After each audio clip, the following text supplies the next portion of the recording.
7 de mayo del 2024, el PSG cae en semifinales de la Champions por un global de 2-0 contra el Borussia Dortmund. El equipo y el nombre de Luis Enrique quedan marcados con la etiqueta del fracaso. El mismo entrenador se hace responsable, pero deja algo claro. Nos levantaremos al otro día jodidos, pero con orgullo, pensando en que me levanto otra vez y lo vuelvo a intentar, y el año que viene volveré a intentar estar en la final. Ese es el objetivo. Y así fue, el PSG llegó por segunda vez en su historia a una final de Champions League, luego de 14 años persiguiendo obsesivamente la orejona. Todo comenzó en 2011 cuando la inversión catarí irrumpió en París y comenzó a construir un equipo de estrellas. El primero, Javier Pastore, pero fue solo el comienzo. Luego llegó Zlatan Ibrahimovic, el hombre que le dio carácter al club. Después Cavani, Beckham, Di María, hasta que en 2017 el PSG sacudió el mercado mundial al fichar a Neymar y a Mbappé en una misma ventana. Sin embargo, pese a tanto talento, el sueño europeo se hacía esperar. Solo en 2020 el París alcanzó por fin su primera final de Champions, pero cayó ante el Bayern y el trofeo tuvo que seguir esperando. En 2024, incluso después de haber reunido en un solo equipo a Mbappé, Neymar y Messi, Número 10, Da Silva Santos Junior. Ouais, c'est bon déjà. Lionel Messi, 7 ballons d'or. sin dar resultado, después la historia se repitió. El París se detuvo en semifinales tras perder contra el Borussia Dortmund, pero algo estaba cambiando. Mbappé partía rumbo al Real Madrid y ahí surgió la gran revelación. Luis Enrique, como un profeta incomprendido, aseguraba que sin Kylian el París incluso sería mejor. Yo pienso que el año que viene vamos a ser todavía mejores. Y dirás tú, ¿cómo mejores? Usted sin Kylian. Sí, sí. Pocos le creyeron, pero el tiempo, como siempre, tenía la última palabra. Sin Kylian Mbappé, Luis Enrique daba un golpe sobre la mesa. Se desprendía de uno de los mejores jugadores del mundo, sí, pero también se liberaba de la figura que, según él, desbalanceaba el juego colectivo del equipo. Bueno, vamos a intentar defender de esta manera para que Kylian no se desgaste. Atacamos de esta manera para que Kylian tenga libertad. Desde que ya sé que no va a estar con nosotros, ya no es la base del proyecto.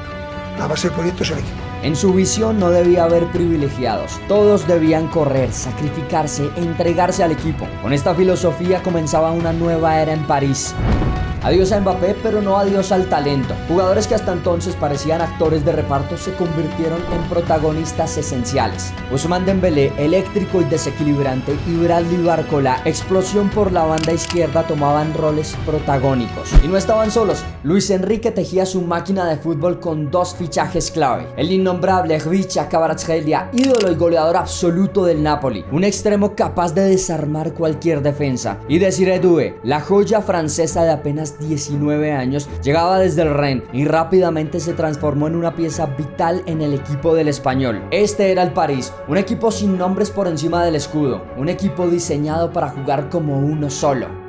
El inicio no fue el esperado, no era el plan que Luis Enrique había soñado. En Francia, como de costumbre, sacaban ventajas inalcanzables, pero en Europa no estaban ni cerca de ser los mejores. Cayeron ante el Arsenal, el Atlético y el Bayern en fase de grupos. Terminaron 15º en la clasificación general, obligados a disputar los playoffs para soñar siquiera con los octavos de final. Pero allí el camino empezó a enderezarse. Un aplastante global 10-0 contra el Brestois encendía la chispa de la confianza, y en una Champions sin claros favoritos, el París debía enfrentar al mejor del momento, el Liverpool de Arne Slot. En París, los Reds golpearon primero bajo la enorme figura monumental de Alisson Becker. El portero brasilero atajó absolutamente todo. Sin embargo, en Anfield el PSG devolvió el golpe. Victoria por la misma diferencia, y en los penales nuevamente la figura fue un arquero. En esta ocasión, Donnarumma con 2 penales atajados y el tiquete a la siguiente ronda. Contra el Aston Villa fue un duelo ajustado, 5-4 en el global. Y entonces llegaba un equipo que venía de hacer la hazaña al eliminar al campeón. El Arsenal era una prueba de fuego para las semifinales, pero el París no se encogió. Un contundente 3-1 los catapultó directo a la final. Y allí,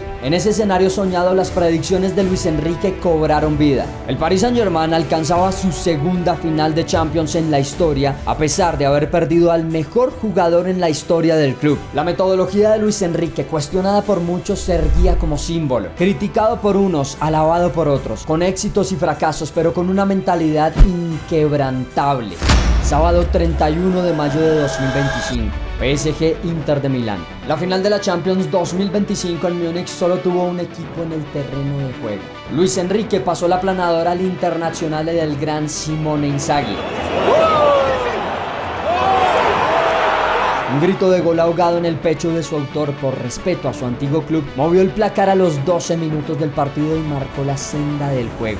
Un doblete del chico que emergió como figura tras la marcha de Mbappé hacía de esta final ya una goleada, y un marcador abultado llegó como nunca antes en una final de Champions. Un histórico 5-0 que quedará grabado para siempre. Paris Saint-Germain por fin campeón de Europa. Luis Enrique ahora sí, el profeta comprendido.